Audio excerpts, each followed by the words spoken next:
Hello, everyone. Thank you for joining us, and welcome to the CDW second quarter earnings call.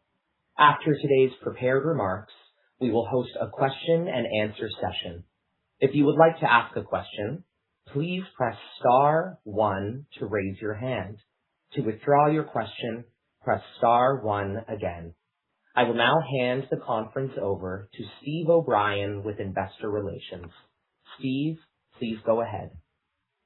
Thank you, Joel. Good morning, everyone. Joining me today to review our second quarter 2026 results are Chris Leahy, our Chair and Chief Executive Officer, and Al Morales, our Chief Financial Officer. Our earnings release was distributed this morning and is available on our website, investor.cdw.com, along with supplemental slides that you can use to follow along during the call. I'd like to remind you that certain comments made in this presentation are considered forward-looking statements under the Private Securities Litigation Reform Act of 1995. Those statements are subject to a number of risks and uncertainties that could cause actual results to differ materially. Additional information concerning these risks and uncertainties is contained in the earnings release we furnished to the SEC today and in the company's other filings with the SEC. CDW assumes no obligation to update the information presented during this webcast. Our presentation also includes certain non-GAAP financial measures, for instance, non-GAAP operating income, non-GAAP operating income margin, non-GAAP net income, and non-GAAP earnings per diluted share, non-GAAP selling and administrative expenses, non-GAAP effective tax rate, net sales on a constant currency basis, free cash flow, and adjusted free cash flow. Non-GAAP measures have been reconciled to the most directly comparable GAAP measures in accordance with SEC rules. You'll find reconciliation charts in the slides made available on our website and in our earnings release. Please note all references to growth rates or dollar amount changes in our remarks today are versus the comparable period in 2025, with net sales growth rates described on an average daily basis unless otherwise indicated. Replay of this webcast will be posted to our website later today. This conference call is property of CDW and may not be recorded or rebroadcast without specific written permission from the company. With that, let me turn the call over to Chris. Thank you, Steve, and good morning, everyone. Before we begin our review of the quarter, I want to briefly address the announcement we issued this morning regarding Al's planned retirement. We shared that Al plans to retire in 2027 after an extensive career following the completion of an orderly transition.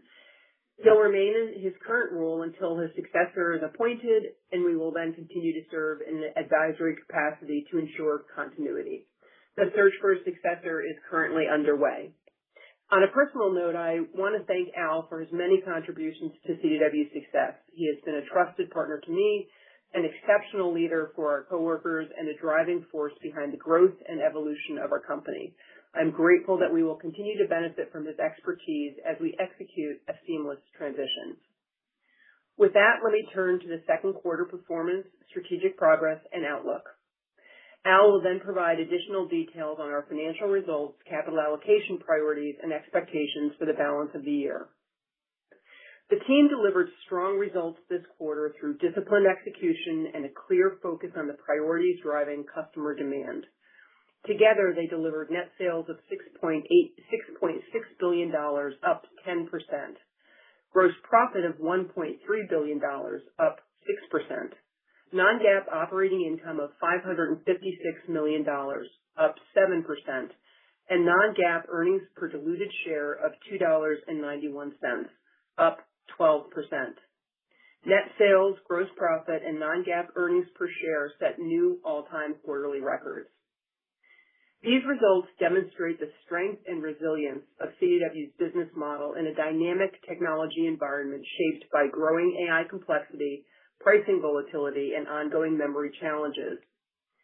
Demand remained healthy, with AI increasingly influencing customer activity despite cautious and deliberate customer spending.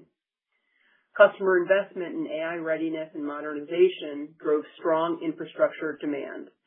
By bringing together the right technology, expertise, and execution, the team delivered double-digit top-line growth with substantial gross profit dollars.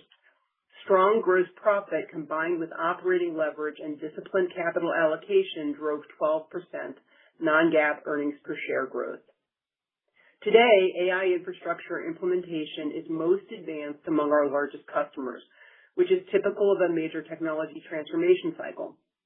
Infrastructure investment comes first, followed by services, software, and lifecycle opportunities. As adoption expands, deployment activities broaden across customers of all sizes. What shapes demand may change from quarter to quarter, but technology remains essential and increasingly complex. Technology changes, customer priorities change, CDW's role does not. That enduring relevance is the foundation of our value proposition. Let's take a deeper look at how we met customer priorities this quarter. There were three primary drivers of performance: our balanced portfolio of customer end markets, the breadth of our full stack capabilities, and our growth strategy, which sustains our relevance. First, our diversified customer portfolio. The diversity of our customer end markets is one of the defining strengths of our business model. Today, we operate across three U.S. segments: commercial, government, and education. Commercial serves customers through dedicated corporate, healthcare, and financial services teams. Within each end market, we align resources by customer size: enterprise, mid-market, and small business. Government is aligned around state and local and federal customers, while education serves both K-12 and higher education institutions. Our other segment represents our combined UK and Canadian operations. Each market has dedicated sales teams and deep industry and technical expertise. Let's take a look at how they performed this quarter. Commercial delivered another strong quarter, with net sales increasing 9%. Corporate increased 11%, driven by the demand for infrastructure modernization, cloud, and AI readiness initiatives. Healthcare remained a standout performer, growing 9%, driven by demand for mission-critical outcomes, including AI-enabled claims management and clinical documentation. Financial services increased 2%, with continued healthy customer demand. Government net sales increased approximately 14%, driven by improving federal demand and continued momentum across state and local customers. Clients prioritized infrastructure, software lifecycle management, and productivity initiatives. Education net sales increased by approximately 1%. K-12 demand remained healthy, with a strong mix of software services and lifecycle offerings despite fulfillment timing shifts. Higher education continued to operate in a constrained funding environment. International once again delivered exceptional growth.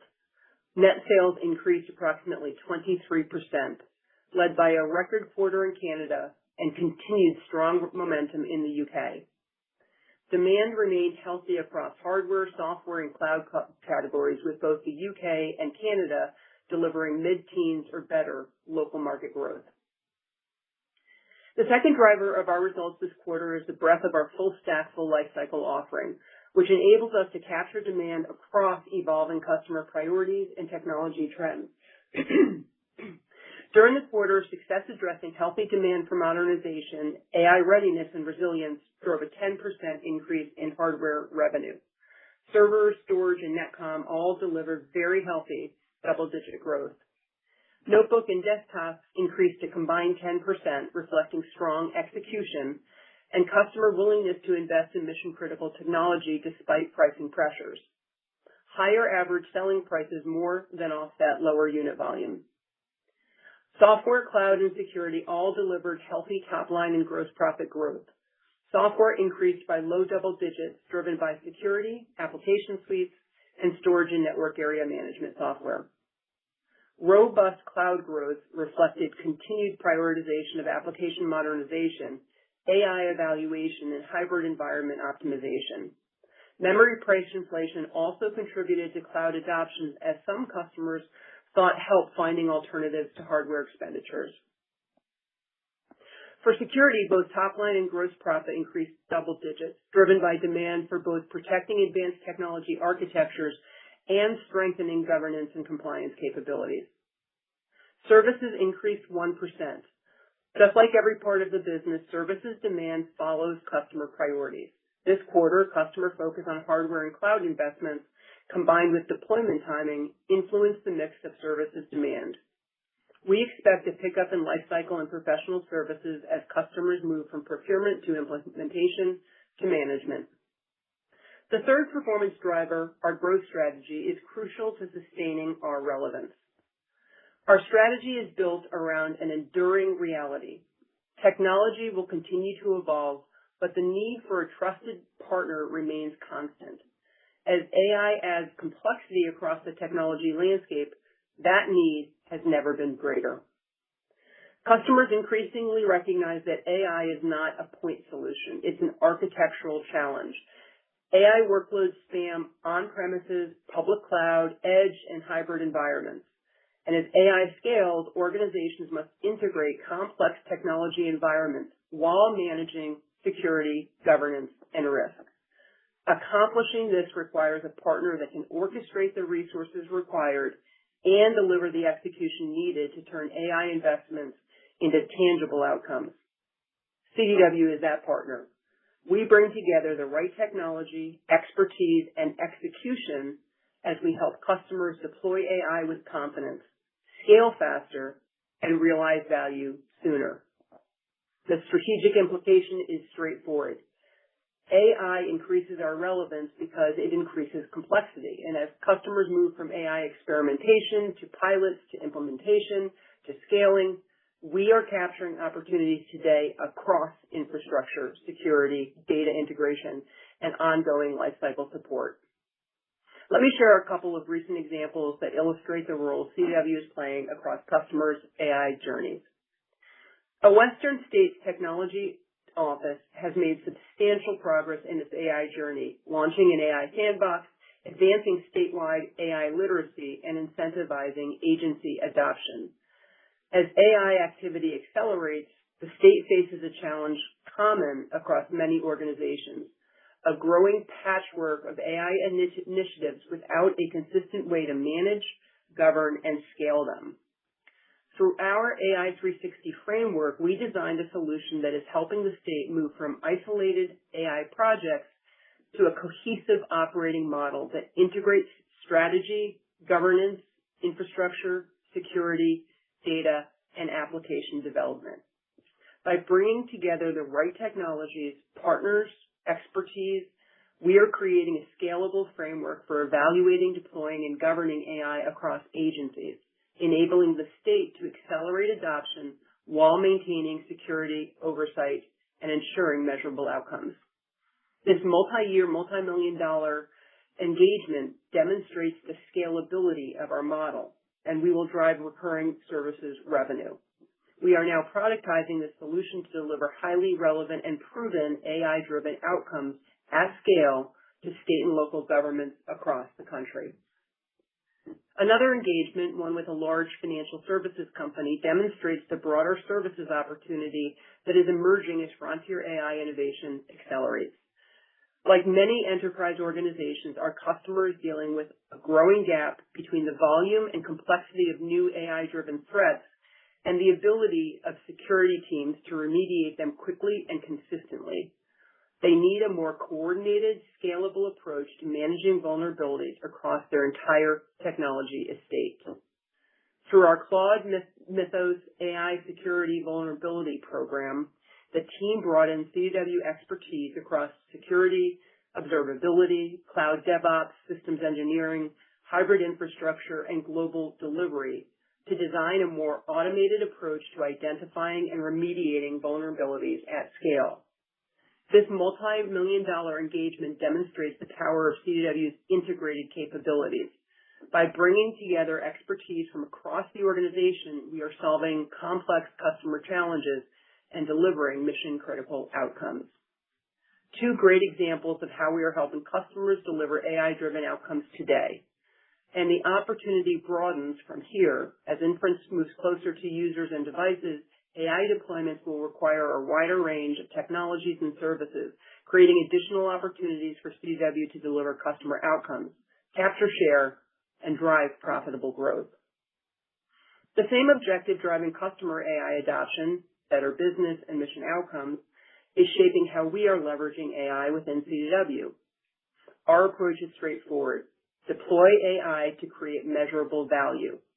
to improve customer experience and outcomes, increase coworker productivity, and generate operating leverage. CDW Assist Super Agent, our AI-powered sales tool, delivers on all three. It supports account planning, opportunity identification, customer engagement, and workflow automation. CDW Super Agent is just one example of how we are putting AI to work. We are embedding AI throughout the business, from sales and finance to operations. AI is simplifying processes, improving consistency, and increasing efficiency. We are moving with discipline and speed, supported by strong governance and security. AI is strengthening how we operate today while creating a meaningful opportunity to drive productivity and profitable growth over the long term. And that leads me to our full year outlook. Current market conditions remain constructive. Infrastructure demand is strong. Cloud consumption trends are favorable. Customer engagement is healthy. And AI-related activity continues to expand across industries and customer segments. Written demand, shipping activity, and backlog trends remain robust, with writings exceeding invoicing and backlogs significantly elevated. Operating excellence and expense discipline remain priorities, and we expect continued improvement in our operating leverage as we move throughout the year. Given this backdrop, we are increasing our full-year outlook. We now expect the U.S. IT addressable market to grow in the mid-single digits in 2026 on a customer spend basis, with 200 to 300 basis points of CDW outperformance. In an environment where technology decisions are becoming more consequential, CDW has never been more relevant. Our scale, broad capabilities, deep industry and technical expertise, and full staff, full lifecycle model ensure that our success is not tied to any single technology category. We help customers maximize the value of their technology investments and capture opportunity wherever demand emerges. Customers rely on us to simplify complexity and translate technology investments into tangible outcomes. Partners rely on us to accelerate adoption, extend the reach of their innovation, and bring their technology to market at scale. Our position between customers and partners in the heart of the technology ecosystem reinforces our confidence in the durability of our business model, the strength of our competitive position, and the opportunity ahead. Technology evolves. Customer priorities change. Our value proposition endures. With that, let me turn it over to Al for a more detailed review of our financial performance. Al? Thank you, Chris, and good morning, everyone. It has been a privilege to serve as CFO of CDW for the last 5 years. I'm proud of what our team has accomplished and how we have continued to help our customers achieve meaningful outcomes, all while transforming our own business and delivering growth and profitability for our shareholders. I am committed to supporting a smooth transition and will ensure the company is well positioned for continued success.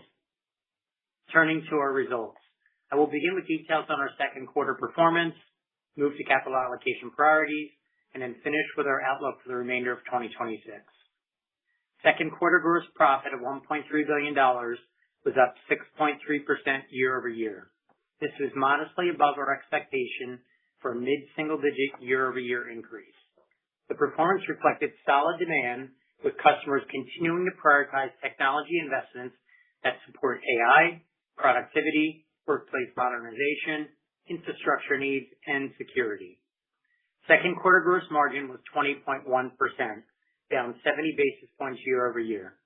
As we've discussed in prior quarters, gross margin is sensitive to changes in both customer and product mix. In the second quarter, margins reflected the contribution from large hardware infrastructure opportunities tied to modernization and AI readiness, and particularly associated with enterprise customers. To a lesser extent, gross margins also reflected a lower relative contribution from services year over year. As Chris mentioned, we view these spending patterns as consistent with the early stages of a technology adoption cycle, where infrastructure investment by large enterprise clients often leads, followed over time by services, software, security, and life cycle opportunities. Importantly, within the quarter, These profitable engagements generated meaningful gross profit dollars and strengthened our position in the AI market. The strategic point is that AI is increasing complexity across the technology stack. Customers are evaluating infrastructure, cloud, security, data, and endpoint investments as part of broader modernization programs, and that complexity reinforces the value of CDW's full stack, full lifecycle model. Consistent with recent trends, customers navigated a dynamic technology and macro environment. Demand remains stronger where technology investments are tied to operational necessity, productivity, infrastructure, and workplace modernization and security. With this being said, netted down revenue streams were up 16.1%, picking back up again this quarter as we expected. They represented 35.9% of gross profit, up 300 basis points year over year and 140 basis points quarter over quarter. Professional and managed services were impacted this quarter by deployment timing and customer prioritization of hardware and cloud investments. We continue to build our pipeline as customers move modernization, security, and AI projects from procurement into implementation, which supports our expectation that the current wave of infrastructure investment will lead to future services growth. Turning to expenses for the second quarter, non-GAAP SG&A totaled $764 million, or 57.9% of gross profit, down 20 basis points year over year and down 410 basis points quarter over quarter. This was consistent with our expectation that the expense ratio would continue to decrease as we approach the second half of the year. Looking forward, we expect our Geared for Growth efforts to pay dividends in the second half of the year and further improve expense efficiency thereafter as initiatives scale across the organization. Coworker count ended at approximately 14,700, and customer-facing coworker count was 10,300, both down modestly year over year and quarter over quarter. Our ongoing goal is to balance growth, expansion of capabilities, and exceptional customer experience with greater efficiency and cost leverage from our broader operations. Non-GAAP operating income was approximately $556 million, up 7% versus the prior year, delivering some incremental leverage as we expected, and that compared to 6.3% gross profit growth. Non-GAAP operating income margin was 8.5%. Net interest expense increased approximately $3 million year over year, driven by higher average borrowings during the quarter. And our non-GAAP effective tax rate was within our target range at 26%. Non-GAAP net income was $370 million in the quarter, up 7.8% on a year-over-year basis. Second quarter non-GAAP net income per diluted share was $2.91, up 11.9% year over year. This double-digit EPS growth was above our expectation for high single-digit growth year over year. Moving to the balance sheet, at period end, net debt was $5.5 billion. Liquidity stands at $2 billion, with cash plus revolver availability. The 3-month average cash conversion cycle was 21 days, within our target of high teens to low 20s.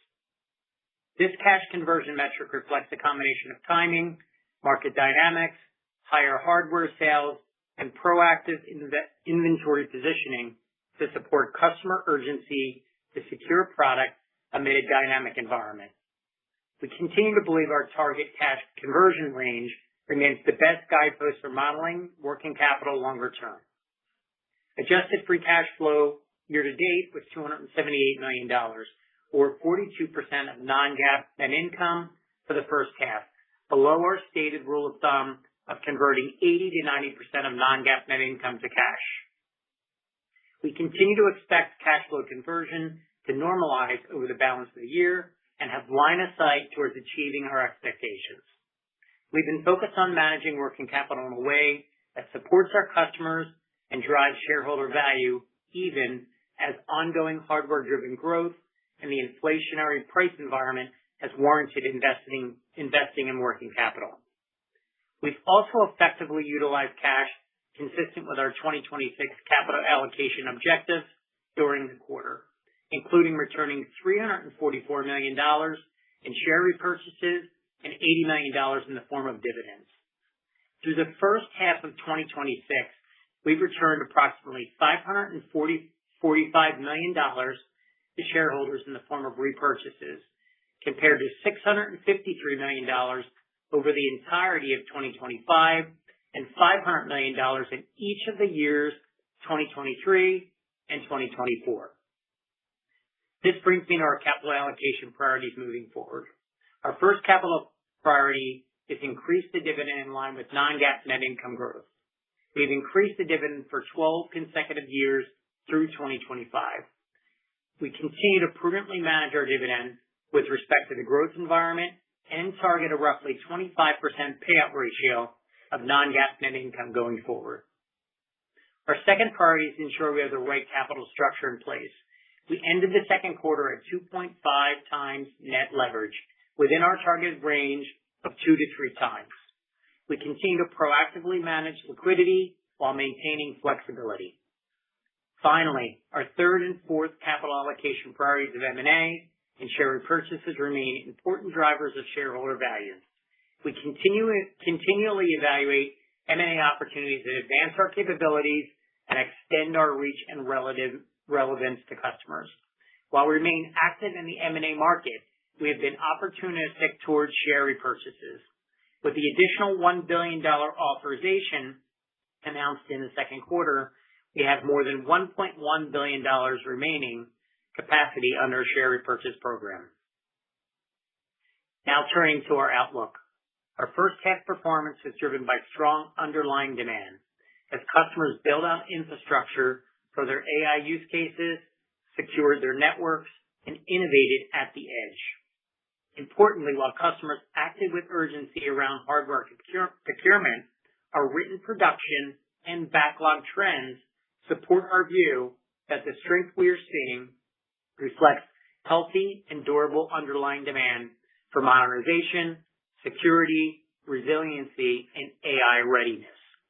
At the same time, we remain prudent in how we view the remainder of the year, given the complex variables in play. Factoring in these variables, we are raising our full-year outlook and expect gross profit to grow mid-single digits for the full year 2026. This leads to a first half versus second half split that is more aligned to historical second half weighted seasonality than we originally expected. Based on the anticipated mix of products and end markets, we expect second half gross margins to be below second half 2025 levels. This means full year 2026 gross margin would be modestly below the full year 2025, although well above the levels from 3+ years ago. Finally, we now expect full year non-GAAP net income per diluted share growth to be at the high end of high single-digit range year-over-year, reflecting our expected gross profit performance, increasing operating leverage from our Geared for Growth initiatives, and disciplined execution of our operational and capital allocation priorities. Please remember, we hold ourselves accountable for delivering our financial outlook on a constant currency basis. On that note, our expectation is for currency to be a slight benefit to reported growth rates for the year. Moving to modeling thoughts for the third quarter. We anticipate gross profit to increase at a mid-single digit year-over-year growth rate. Moving down the P&L, we expect third quarter non-GAAP SG&A to be lower than the second quarter, driven by our Geared for Growth program benefits. This will result in non-GAAP operating expense as a percentage of gross profit that is down both year-over-year and quarter-over-quarter. Finally, we expect third quarter non-GAAP net income per diluted share to also be at the high end of high single-digit growth year-over-year. With that, I want to thank our teams for delivering another strong quarter of execution. Our performance reflects the strength of our customer relationships, the resiliency of our business model, and the ability of our coworkers to help customers solve complex technology problems in a changing environment. This concludes the financial summary. As always, we'll provide updated views on the macro environment and our business on our future earnings calls. I will now ask the operator to open up for questions. We would ask each of you to limit your questions to one with a brief follow-up. Thank you. We will now begin the question and answer session. If you would like to ask a question, please press star 1 to raise your hand. To withdraw your question, press star 1 again. We ask that you pick up your handset when asking the question to allow for optimum sound quality. If you are muted locally, please remember to unmute your device. Please stand by while we compile the Q&A roster. Your first question is from Adam Tindall with Raymond James. Your line is now open. Please go ahead. Okay, thanks. Good morning and congrats, Al, on the announcement. Chris, I wanted to start on AI. Those examples that you gave were helpful. I just wonder, the customers that are adopting AI, understanding that it's sort of in that larger cohort, maybe you can give investors sort of a view on what the impact is to CDW when those customers are deploying AI. Maybe more specifically, what happens to their spend with CDW? And if you could touch on any updates on the AI line card business model, a little bit more fleshing out of the AI potential tailwinds to CDW, that'd be helpful. Thanks. Yeah, sure. Good morning, Adam. And first I want to start with while we see the technology pick up most strongly first in the enterprise space, as I mentioned, we absolutely are seeing it broaden across all of our industries and customer segments. And we're at the point where we are taking use cases that are proven and working in various industries and scaling them in repeatable offerings for customers. In terms of what it's doing to our business, look, we're not sharing dollars per se, but we perceive that AI is part and parcel of most of what we're selling. From the hardware itself to the software implementation, and certainly in the services that we're bringing to bear. So it's really a full stack approach to the technology movement. In terms of customers and where they are in their journey, having moved from pilot to obviously implementation, I would say here's what we're observing, which are customers are working hard now on the return on investment and being more deliberate and thoughtful about the analysis around that, which of course is played to our strength with the variety of services and analysis and the solutions that we bring to bear. What we are seeing is real focus on those use cases that move the needle in the various industries. So, when you think of healthcare and claims assessment and training tools, if you think of retail with demand forecasting and churn prediction, if you think of financial services, obviously fraud detection, but also trading speed, we really are starting to see use cases come to bear in ways that are going to scale more quickly than they have in the past, in our view. So, I simply say it's a full stack opportunity for us. We think we're incredibly well positioned because CDW has never been about one technology or one part of the stack. It's been about bringing those things together so that they work together. And AI is a great opportunity for us to do this. We're delighted to see the traction across all of our customers taking off, frankly, in a really positive way. And, we see lots of tailwinds to continue the acceleration in services and the hardware components. Great. Maybe just a quick follow-up for Al. Got to acknowledge that operating income grew faster than gross profit dollars in the quarter, and it looks like we're starting to get at a turning point to get CDW back to the business model that I think investors came to know and love over the years. I guess the question would be, what do you think drove that trend in the quarter, that kind of inflection in better operating leverage? And any learnings that you're having from Geared for Growth or any updates on that $100 to $200 million of savings that I think you outlined on the last call? Yeah, sure. Thanks, Adam, and appreciate your comments. As we said on the last call, we thought that we would see operating leverage inflect in the second quarter. That was more a result of really kind of good old-fashioned discipline around expenses and just broader efficiency efforts, less contribution at large from Geared for Growth. That being said, Adam, our efforts on Geared for Growth through the first half have been significant, and our plan had always been that we'd see those benefits start to pay off in the back half of the year. I would say we are at or beyond our expectations in terms of how those efforts are progressing, and likewise with respect to the benefits. So as we approach the back half of the year, those benefits will start to play out, and we would expect both our operating leverage and likewise our expense ratio to improve on a sequential basis in the back half and certainly into 2027. Thank you. Your next question is from Eric Woodring with Morgan Stanley. Your line is now open. Please go ahead. Super. Thank you for taking my questions, guys, and good morning. Al, can we maybe just dig down quickly into the non-netted down gross margin trends? So I know you alluded to earlier some spending from large enterprises, some big deals in infrastructure. I want to maybe be a little bit more pointed and ask, were there any instances in the quarter where you weren't able to kind of price on a cost plus basis because of, customer feedback to pricing or anything like that? And therefore, did you see any kind of like-for-like margin pressure year over year, whether we're looking at services or storage or PC or servers, whatever it may be? And then a quick follow-up, please. Thank you. Sure. Thanks for the question, Eric. First, I would just say the answer is no in terms of like-for-like pressure. We operate in a competitive environment, but we were deeply focused on ensuring we had this pricing discipline and that we were effectively passing through price increases.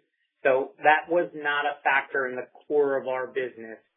The driver was mix. It was mix into infrastructure products. It was mix at larger dollar tier orders, and then, as you noted, with more enterprise customers. And as Chris referenced in her prepared remarks, very common that we see that in early stages of tech adoption, really beginning with some of these larger clients, and then making its way down to the middle market. And that's part of our encouragement as we are seeing that play out as we speak. That being said, kind of in the current period and potentially in the near term, you could see more of these larger orders, and they just naturally come at slightly lower margins. And Eric, I would also just add at the same time, our mix into services was less so. So, I guess maybe further, I would just note on the more positive side, our netted down revenues really, really strong, grew 16%, 36% of our gross profit. And again, we felt really good about the core of our business, maintaining healthy margins, upholding our cost plus regime in this dynamic environment. Okay. No, that feedback is incredibly helpful. Thank you, Al. And then maybe just a quick follow-up. If I just take some of your modeling thoughts on 3Q, some gross margin and pressure year over year, but gross profit flat sequentially into 3Q, it would imply that revenue is down maybe mid-single digits sequentially in 3Q. That's historically worse than seasonality. So just relative to your qualitative comments on backlog or pipeline or breadth of spend, that feels quite prudent. Could you maybe add some kind of granular commentary, just making sure we're thinking about that 3Q right and maybe why we would see a below seasonal quarter relative to some of the strength of spend you're alluding to? And that's it for me. Thank you. Sure. Thanks, Eric.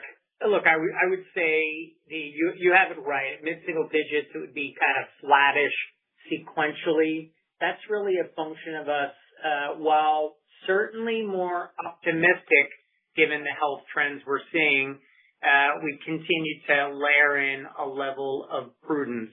And so spend is there, our pipeline is there. Through July, our written production really, really strong and continues to exceed our invoicing, leading to a higher backlog. So the underlying metrics are really, really strong. We just want to be a bit cautious as we typically are.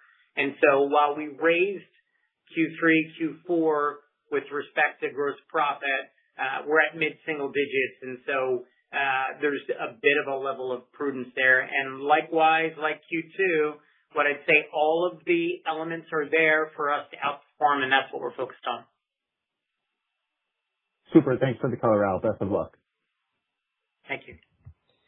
Your next question is from Asiya Merchant with Citi.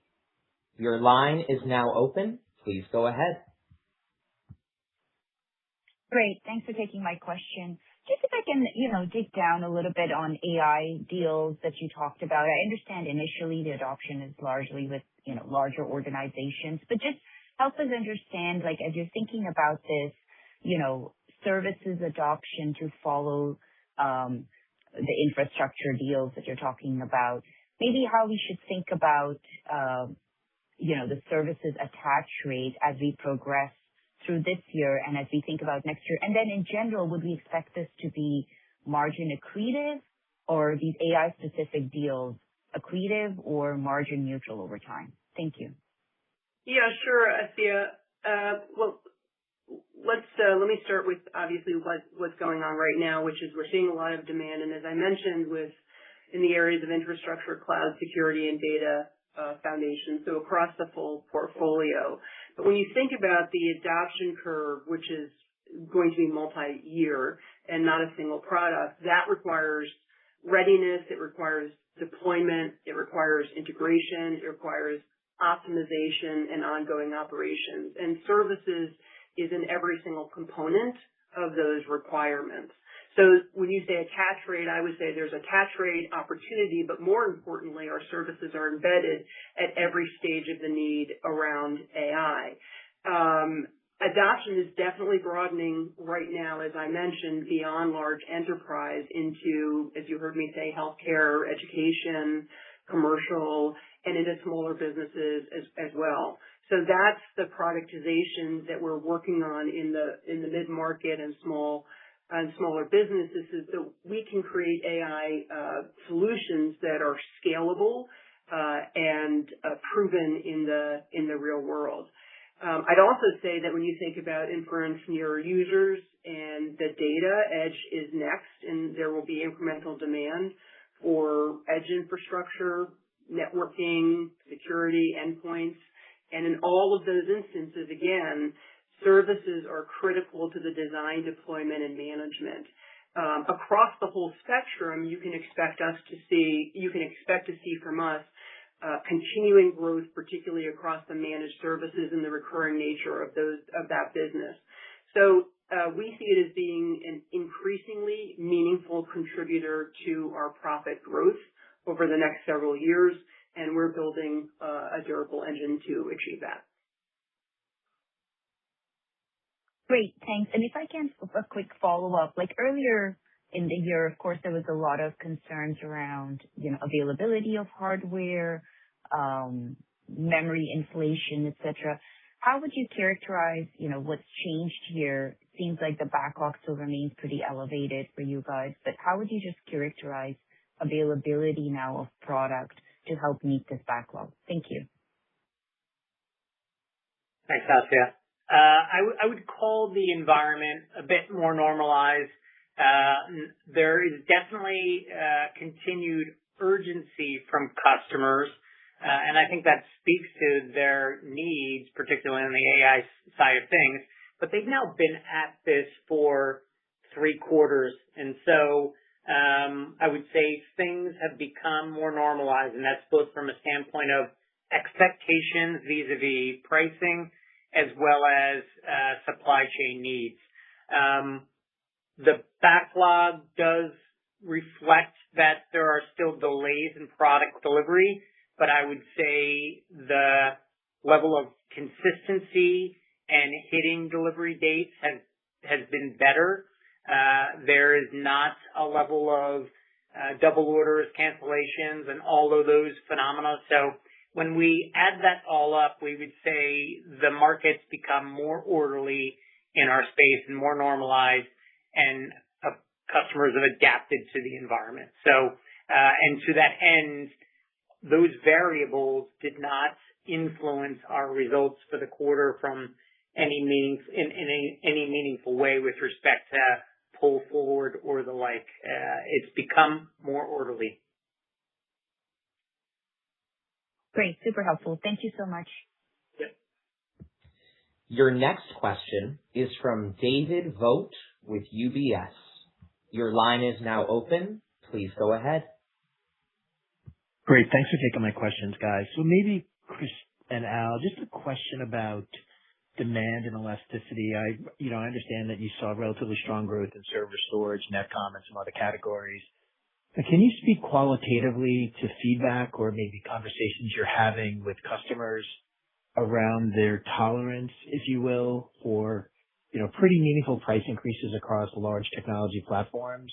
And the reason why I'm asking, it doesn't sound like you saw any pull forward in the quarter or any sort of degradation in demand, but just would love to kind of get your thoughts in terms of what the feedback has been, given that a lot of the OEM partners that you work with have expressed, it sounds like continued price increases as we move through not just the first half of this year, but at the second half of this year. And then I have a follow-up. Thanks. Yeah, sure. I'll start the answer. You're right. We have not experienced what I would say is meaningful pull forward in the quarter.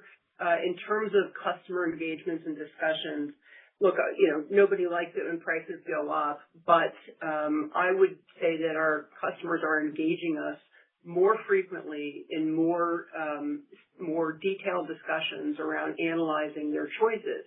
They're being really rigorous around this because they still have mandates within their organization to deliver on, whether it's a mission outcome or a business outcome.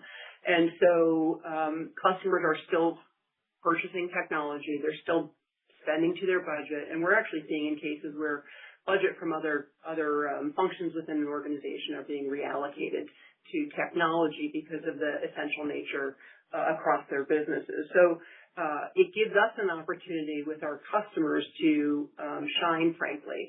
And so when you look at, I'll give you an example, PCs.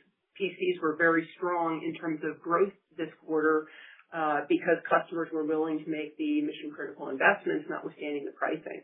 So I think we're going to continue to see that, that approach from customers and working more and more with CDW to identify areas where they can cost optimize across their entire technology estate. And David, maybe I would just add, if we look across our end markets, there's probably a little bit of a diversity in practice. Obviously, at the enterprise end of things, that have very, very dedicated technology teams. They're very much on top of what's going on in the pricing market, supply chain market. And the implications for them are significant because their purchases can be bigger dollar amounts. As you move down the curve in the mid-market, small education, it's not for a lack of sophistication, but the level of awareness and then acting on things is at a little bit different pace than at the enterprise level. I do think that has evolved over the last several quarters, and you're seeing that play out. And I would say, and that's why we feel encouraged by the opportunities in front of us as this rolls down the curve and customers look to kind of at scale take advantage of opportunities in the market to move forward, particularly around their AI needs.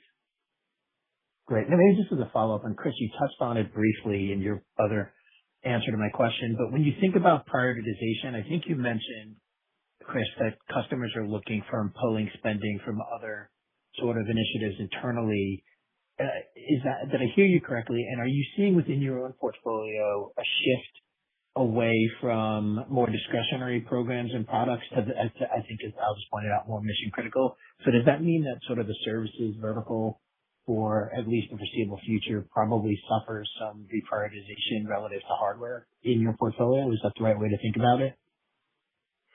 Yeah, no, I wouldn't think about it that way. Let me start with the reallocation of budgets. And this has been a quiet trend for the last couple of quarters, where technology budgets have been increasing a little bit in different areas because the initiatives that they support are specific to functions, and CFOs are now saying, well, that now becomes technology spend. So this hasn't been discussed a lot, but it certainly is happening. In terms of services versus hardware, what we're seeing is just the natural uptake of new technology, and we see the infrastructure spend happening right now. But there's no component of what we're doing for customers where services are not going to be critical to what they're buying from us. So I wouldn't think of it as a air gap going forward. I would think of it as the trigger, the start of increasing demand for the services that we bring to bear across the full spectrum of needs. Great. Thanks, guys. Helpful. Your next question is from Amit Daryanani with Evercore. Your line is now open. Please go ahead. Yep. Thanks for taking my question. I have two as well. I guess maybe the first one to start with, AI infrastructure obviously becoming a big investment area for your customers. I was wondering if you could talk about, are you starting to see an uptick in engagement with the frontier model companies as they perhaps look to gain exposure to your customer base? And maybe you can just contrast how is that engagement different from the hyperscale vendors when they started doing this? And then maybe on the second part on this, are you seeing customers, especially the enterprise customers, evaluate and repatriate workloads back on-prem to optimize the token cost? And is that a better opportunity for CDW versus running things in a public cloud on a frontier model? Thanks for the questions. I'll start. In terms of engagement with the AI labs, et cetera, we've made great progress there. And, we've been through this cycle before where new partners come on board and they have to kind of sort through the value of the channel. I would say that the AI labs have found very quickly that the channel is a friend and it's a great route to market for them. So we have seen terrific progress in partner programs, in relationships, and building investment from them, et cetera, to bring their capabilities to the market. Particularly mid-market is a significant focus from a scale opportunity perspective, and our vertical segments is also a very significantly attractive customer end market for the AI labs. In terms of the second question, which was on-prem repatriation. Oh yeah, we are seeing repatriation, but this is what I would say, Amit. It's not better or worse for us. We're going to help our customers optimize wherever their workloads should be. We certainly are seeing larger customers now starting to test in the cloud, et cetera, because of easy access. So getting more rigorous around optimizing costs and therefore bringing some workloads back to on-prem. We are seeing some small businesses, for example, heavily leaning into the cloud because they can't afford or get access to the hardware. But the bottom line is, as is always the case with technology, it's about optimizing. Optimizing for cost, optimizing for security, optimizing for quality, optimizing for output. And so it's not an if or it's a how do we do this together to deliver to achieve our outcomes in the most cost-efficient, secure, quality way. And that is where we sit. And so we see this as a positive opportunity across the board. Perfect. Thank you. And Al, if I could just have you clarify this a bit. Free cash flow is fairly muted in Q2. I think it's $27 million, and free cash flow as a percent of net income, I think, is at 45-46% for the first half. Can you just walk me through what needs to happen in the back half of the year for you to actually get to this 80-90% free cash flow conversion, and where would this uptick come from? Thank you. Yeah, sure, Amit. Really timing effect through the first half, and particularly in Q2. So we had mentioned in Q4 we would expect in this environment, from a pricing and supply chain perspective, that we would likely be making working capital investments, and we've done just that, right? That is the standing by our customers and ensuring that they get the product they need at the price that they can afford. And so that is what we've been doing to deliver for our customers. That being said, Amit, like if I had to just boil it down, you do have kind of some moving parts with AR and AP, but if I had to boil it down, we have about a $400 million increase in our inventory since the end of the year. And as we sit here now and we start to see an environment that's become more normalized, we would expect that we will re-rationalize and ratchet back a bit in that regard. And so it's a bit of a kind of intra-period movement that you're seeing now, but we're super focused on delivering free cash flow, and we know the flywheel effect that has. And so the biggest variable will be on the inventory front between here and the end of the year. Your next question is from Joseph Cardoso with JP Morgan. Your line is now open. Please go ahead. Hi, good morning, and thanks for the question. Maybe for my first, it's great to see the hardware momentum over the past 2 quarters, along with the signals that it's continuing into the back half. Maybe just given kind of the momentum on the infrastructure side, it sounds like there's a confluence of drivers here. We're hearing project accelerations as customers take action, given the pricing trajectory, demand being stimulated by Mythos, and then AI inferencing. I was just hoping if you can help contextualize what you guys are seeing from your customers on the ground around each of those, and of course, if I'm missing anything, and maybe just share how you're thinking about those in terms of materiality and timing.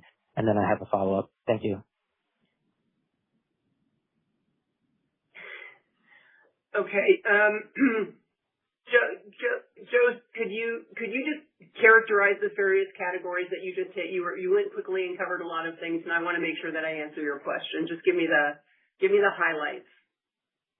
Yeah, sure. So basically trying to understand what's the demand drivers here and timing of them as it relates to project acceleration due to pricing dynamics, demand stimulated by Mythos, and then investments more specifically on AI inferencing. Okay, gotcha. Okay, so pricing, yes, we said all along pricing is driving some level of demand, but I would not hover on that too much because as you see, the underlying demand is strong and durable, given our written and invoicing and backlog and how that's all working together. It's certainly a factor, but it's not the biggest factor. Regarding Mythos, yes, that's an important driver right now because, and just more broadly, I would say what we're seeing from a security perspective and the models, hacking going on, that has piqued everybody's interest around security and certainly is driving our security services, consulting, and assisting with our customers to try and secure at scale their environments. And then the third one was AI inferencing. Oh, AI inferencing. Well, yeah, AI inferencing. This is an interesting one because with token economics, I come back to it's all about optimizing for our customers. And as you know, we will serve customers regardless of where workloads reside, et cetera. And so we're actually seeing with customers of all sizes a significant pickup in engagement around token economics and the ability and how to optimize for models, how to optimize for locations. And so I would call that a significant driver of services for us. And then ultimately, obviously, that is how the hyperscalers and the model makers achieve their return on investment dollars that they're investing now. So CDW will continue to support adoption and consumption, and our partners obviously are investing in us doing that. That's the biggest growth vector or growth catalyst right now, I would say. No, got it. Thank you. Appreciate the color there. And then maybe as my follow-up and turning on to services, which you just mentioned, you touched on it a bit now, but I guess if I can ask in another way, how should we think about the timing of the catch-up that you're pointing to? And do you have visibility into these services? And is it just a dynamic around delayed, for example, due to the installations of all the infrastructure being procured and services are basically going to be stacked on at once the infrastructure is installed, or is there another dynamic at play that makes transparency around timing less granular? Thank you. Yeah, no, I would, two things. It is really purely timing and implementation timing. So as we look forward over the next quarters, we're feeling very confident in the engagement with customers. We have good visibility to where those needs are. Given the timeline of engagement to execution, it'll take a little time for us to see that pick up significantly, but by the time we get through the end of the year and rounding the corner, we'll see the fruits of the labor that we're looking at right now. Understood. Thanks for the questions. At this time, I will now turn the call back to CEO Chris Leahy for closing remarks. Thank you, Joel, and let me close by recognizing the incredible dedication and hard work of our coworkers around the globe. Their ongoing commitment to serving our customers is what makes us successful. Thank you to our customers for the privilege and opportunity to help you achieve your goals, and thank you to those of you listening for the time and continued interest in CDW. I look forward to talking to you next quarter. This concludes today's call. Thank you for attending. You may now disconnect.